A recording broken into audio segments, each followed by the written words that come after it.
પેઢીને નશા અને વ્યસનથી દૂર રાખી સ્વસ્થ જીવનશૈલી તરફ વાળવાના ઉમદા હેતુથી બિહારથી નીકળેલી નશામુક્ત ભારત સાયકલ યાત્રા ભરૂચ જિલ્લામાં આવી પહોંચી હતી।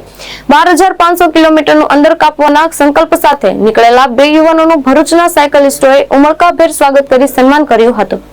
બિહારના ચંપારણ જિલ્લાથી શરૂ થયેલી નશામુક્ત ભારત સાયકલ યાત્રા ભરૂચ શહેરમાં પહોંચતા સાયકલિસ્ટોએ ભવ્ય સ્વાગત કર્યું હતું।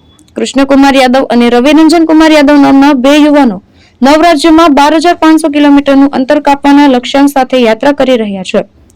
ભરૂચના જાણીતા સાયકલિસ્ટ નિલેશ ચૌહાણ અને શ્વેતા વ્યાસ દ્વારા બંને યુવાનોનું સન્માન કરવામાં આવ્યું।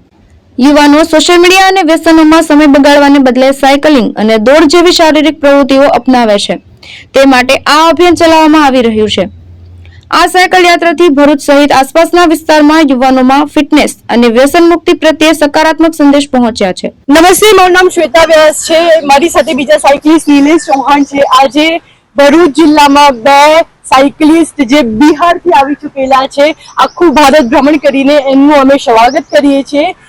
કૃષ્ણકુમાર યાદવ અને રવિરંજન યાદવ। હવે આગળનું નિલેશભાઈ આપણને જણાવશે। કૃષ્ણકુમાર યાદવ અને રવિરંજન યાદવ ગુજરાતમાં આવી ચૂક્યા છે, તો અમે તેમનું સ્વાગત કરીએ છીએ। કૃષ્ણકુમાર યાદવ જે છે સ્ટુડન્ટ છે અને રવિકુમાર યાદવ છે એ Bihar state level karate champion 2022માં રહી ચૂક્યા છે અને એમણે જાન્યુઆરી 2025 થી સાયકલિંગ ચાલુ કરી અને 9 સ્ટેટ કવર કરી અને આજે ગુજરાતમાં આવી ચૂક્યા છે, જે 12,500 કિલોમીટર જેટલું સાયકલિંગ કરીને આવ્યા છે। तो हमें अगर एमनो जो उद्देश्य है ये अपने रविरंजन यादव आगे जानिए।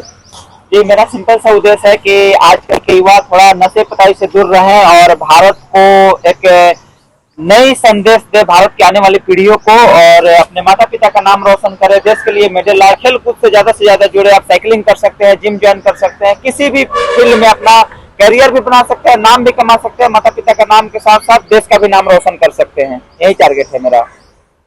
मेरा टारगेट है आजकल का युवा जो है नशा की ओर जा रहा है। सोच रहा हूँ कि युवा खास करके नशा से दूर रहे और स्वस्थ रहे, क्योंकि युवा आज अभी के समय में 16-17 यंग में जो है नशा कर रहा है। शायद ये जो है ना हानिकारक है।